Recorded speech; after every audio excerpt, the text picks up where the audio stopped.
Here's the assessment on Lewis structures and VSEPR and polarity and all that good stuff. Throughout the multiple choice, I think you found it maybe helpful to sketch structures here and there. For example, I drew the structures for the CH4, the NH3, and the H2O to see that they have an increasing number of lone pairs on the central atom. When the first question is asking us to compare the bond angles, the bond angles don't have anything to do with the electronegativity or bond energy. It's about the number of electron regions around the central atom, and that then they repel and orient themselves as far apart as possible, and that creates the angles. And so they all have 4 electron groups around the center atom, which would make me think tetrahedron, but those lone pairs take up a little more space than bonding pairs, so the angles decrease ever so slightly.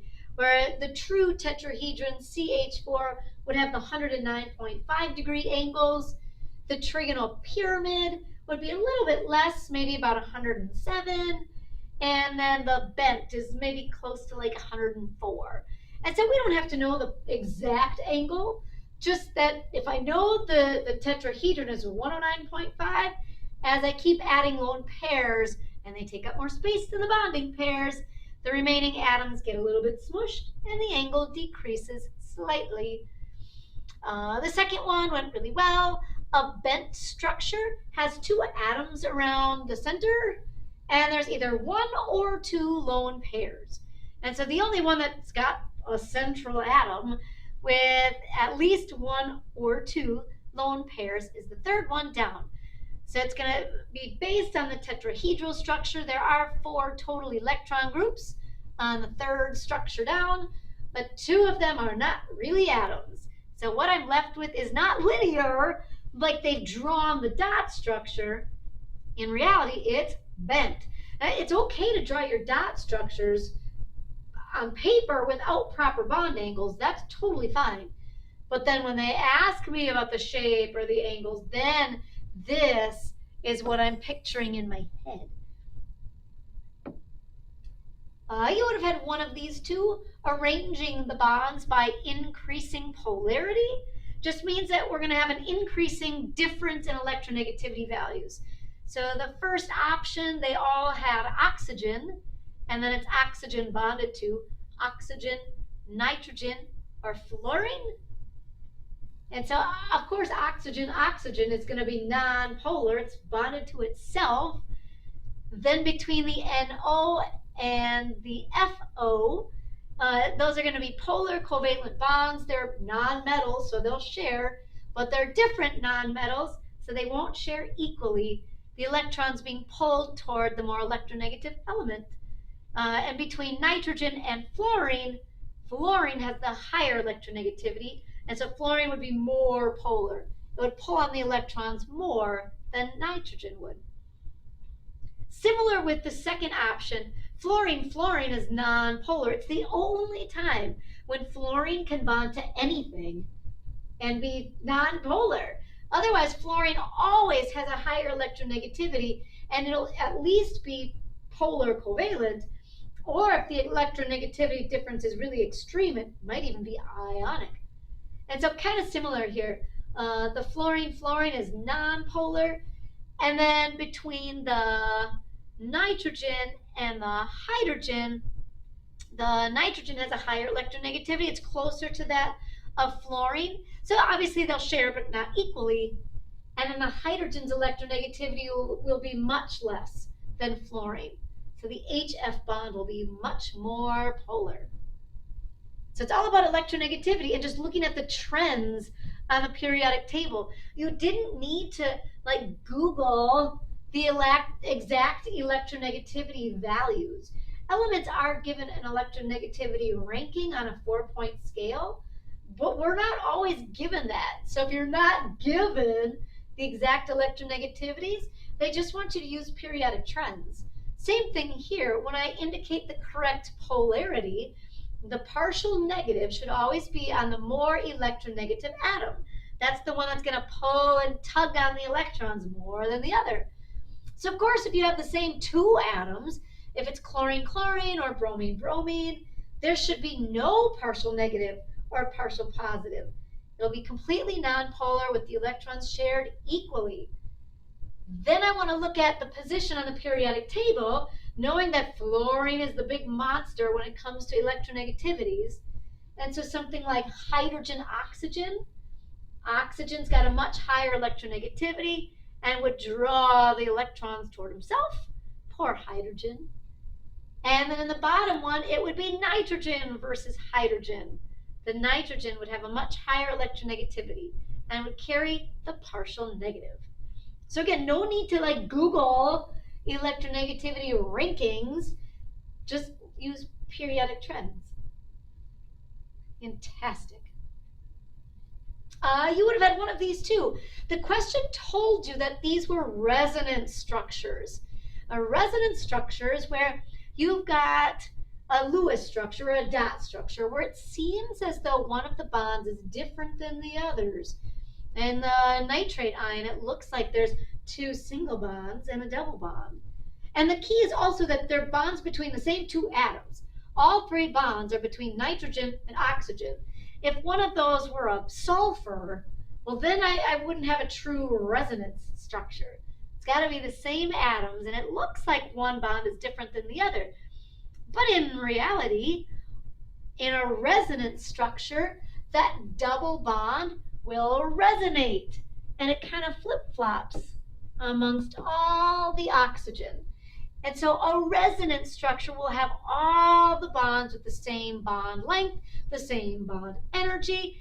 This would be overall non-polar because all the bonds are going to be the same. And even though they're not showing the perfect geometry, this would be trigonal planar, where these angles all the way around would be 120s. They don't have to draw the structure like that on paper, but if I see there are 3 electron groups around that center nitrogen, then I know that it would be a trigonal planar. And because the atoms around the outside are the same and the bonds are going to be the same, it would be non-polar.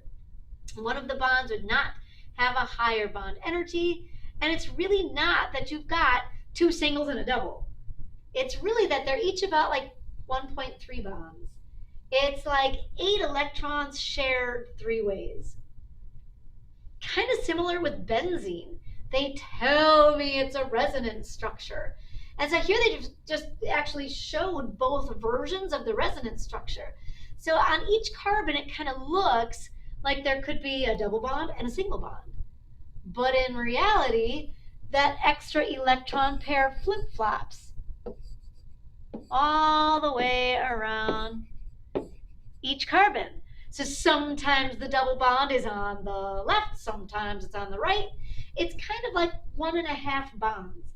It's like 2, 4, 6 electrons shared between 2 carbons. And so all the bonds again are the same bond length, same bond energy. They're not true single bonds and double bonds.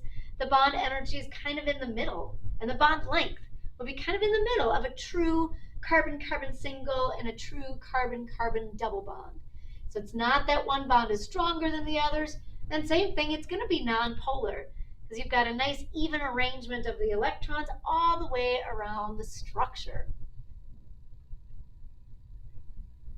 You would have had one of these too, and they want you to determine the best structure of N2O or NCF.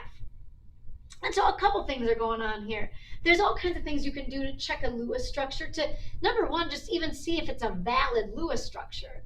And so if I have in all of these atoms, the nitrogen, oxygen, fluorine, carbon, they all must have an octet. No more, no less. So if you see something like that first NON structure and the oxygen in the middle does not have an octet, then that's not right.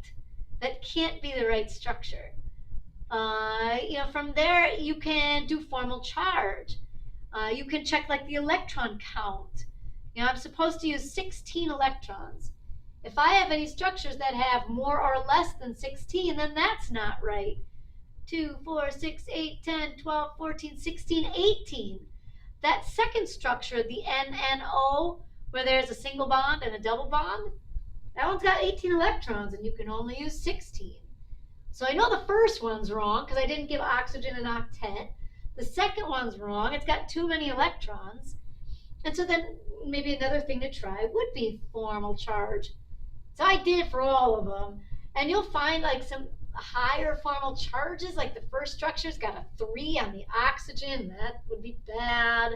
I've got a -2 on the nitrogen in the second one, and that's a little bit higher. And really a nitrogen shouldn't have the negative formal charge. It should be on oxygen because he's got a higher electronegativity. So then that brought me to the last two.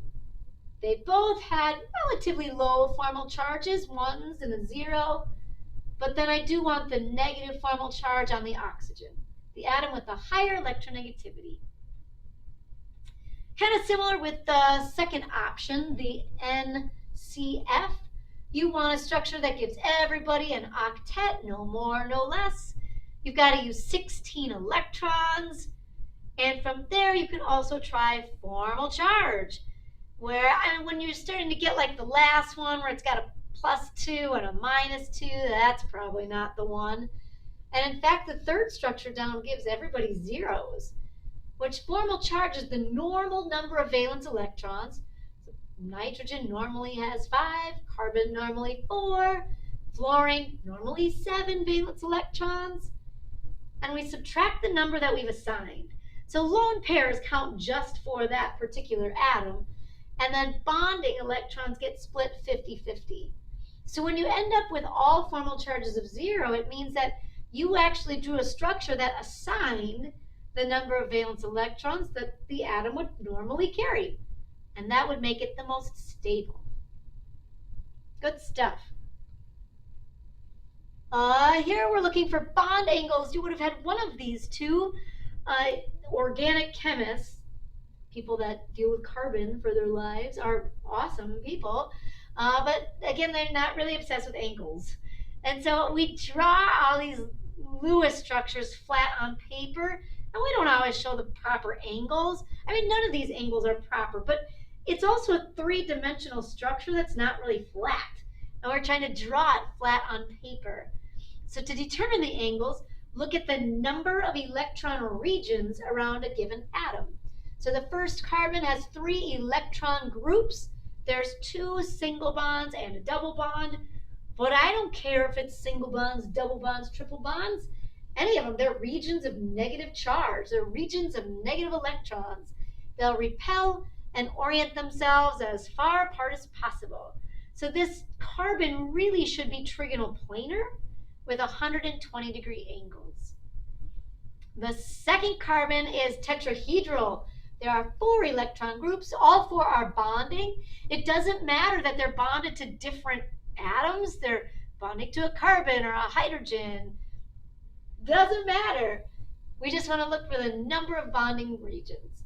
There are 4, and all 4 then would really be spaced about 109.5 degrees apart. All right, so then, again, here I needed to draw some structures, and one of them might be a little bit funky, maybe more than one. So first you got to draw the hydronium ions so that I can figure out what the bond angles might look like, and then I'll compare them to the bond angles and everything else.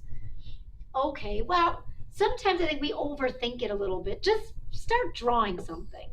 I mean, obviously, normally I would draw my oxygen with 6 valence electrons, but now normally I would think about hooking on 2 hydrogen, and I would do this and I would do that, and now it's like, dang, where do I put the 3rd hydrogen? Oh, just hook it on there someplace. I don't know. There, hydrogen. Oh, but when I see that the charge is +1, it means that we're going to lose 1 electron. Now this makes sense.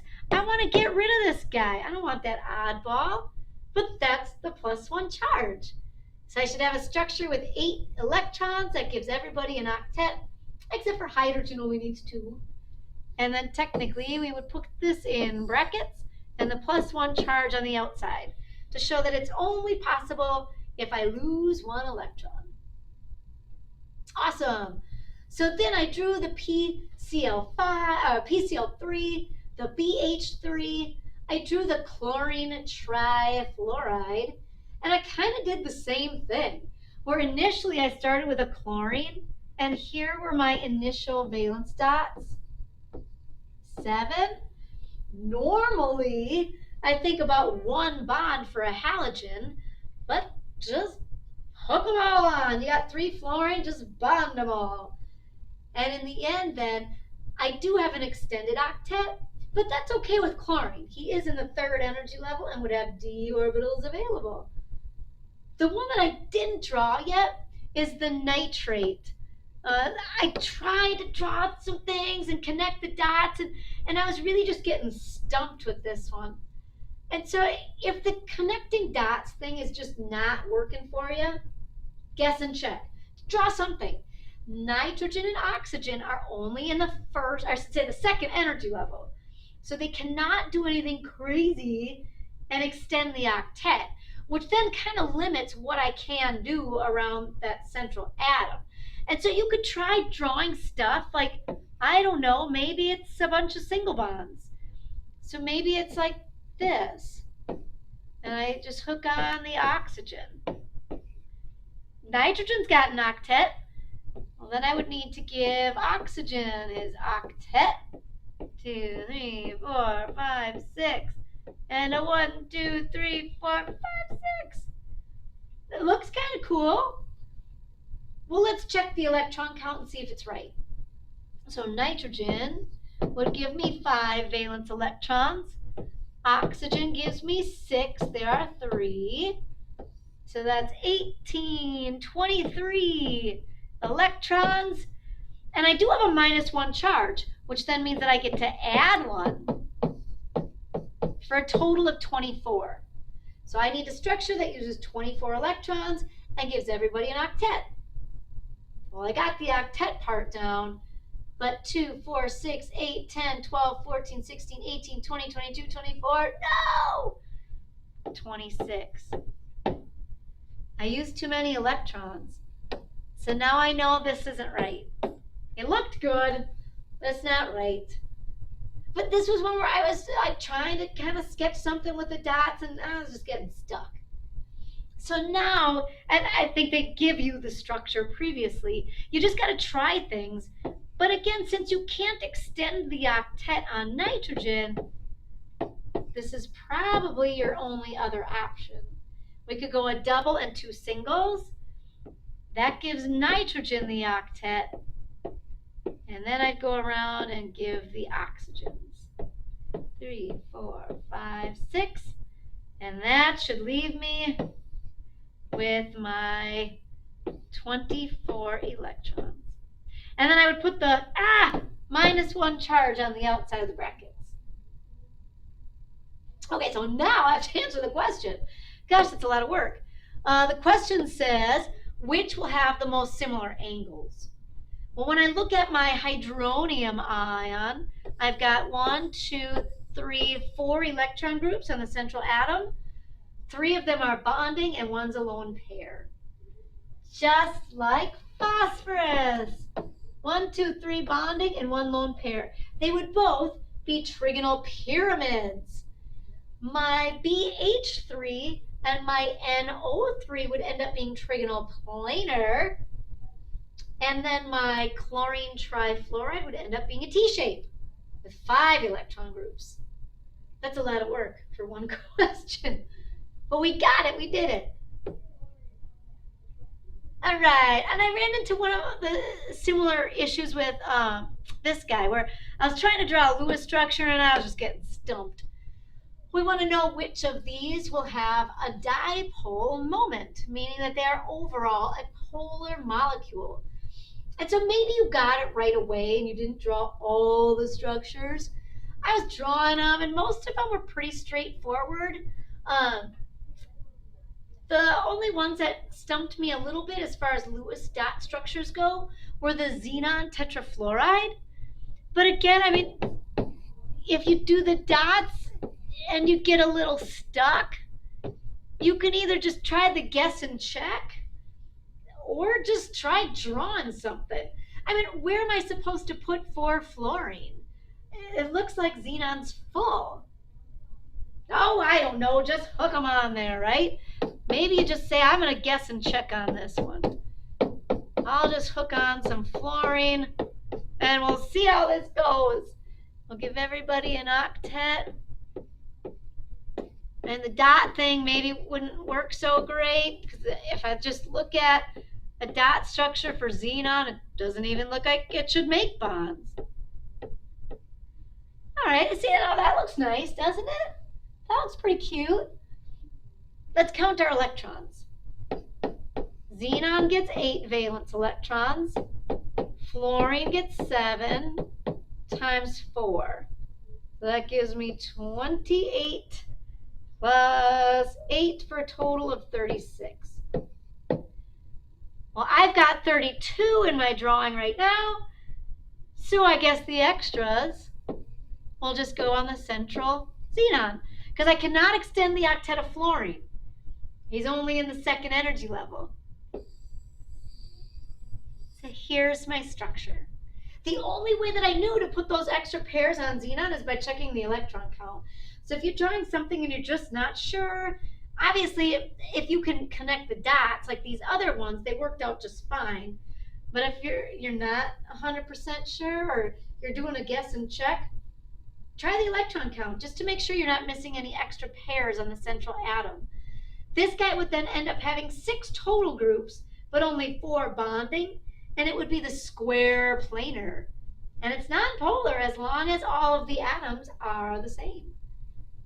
Now, linear and tetrahedron are also nonpolar because they've got those equal angles, but you have to have equal poles at equal angles, and that's not what you're going to get with that CH3F. You've got equal angles in a tetrahedron, but fluorine has a much higher electronegativity, so these electrons on carbon are going to be drawn toward the fluorine, so that this end of the molecule will be a little negative, and the remaining hydrogen end of the molecule would be a little positive. Oh. Same kind of thing kind of happens with the second version of this question. Most of the Lewis dot structures came pretty quickly, but that ICl2 is kind of weird. Like if I drew an iodine, and it's got 1, 2, 3, 4, 5, 6, 7 valence electrons. Well, I guess I'll just start drawing something. I got to hook on a chlorine. So 1, 2, 3, 4, 5, 6, 7. Okay. I got to hook on another chlorine. So I guess here's a chlorine. 1, 2, 3, 4, 5, 6, 7. Connect the dots. But okay, it's a -1 ion, so I can lose 1 electron. And I'd kind of like to get rid of this oddball. That looks a little nicer, huh? And then I would have the -1 charge on the outside. Love it. Now, again, if you're not sure, like, I don't know, did I do this right? Let me just check my electron count. Oh, whoopsies. I did that opposite. I don't lose the electron, I gain the electron. Hello. There we go. Gain an electron. -1 charge. Hello. I still want to put this in brackets. But yeah, you might want to just check your electron count if you're like, that looks kind of funky. Well, the iodine has 7 valence electrons. The chlorine each have 7 times 2 will give me 21. And then the minus charge means I get to add 1. 21 plus 1. 22 total electrons. 2, 4, 6, 8, 10, 12, 14, 16, 18, 20, 22. There's a total of 5 electron regions on the central atom, which would make me think that trigonal bipyramid, but 3 of them are not really atoms. So that whole triangle around the center is gone. That's where my lone pairs would be. This thing ends up being linear. And as long as it's 2 of the same atoms on the outside, the linear is still nonpolar.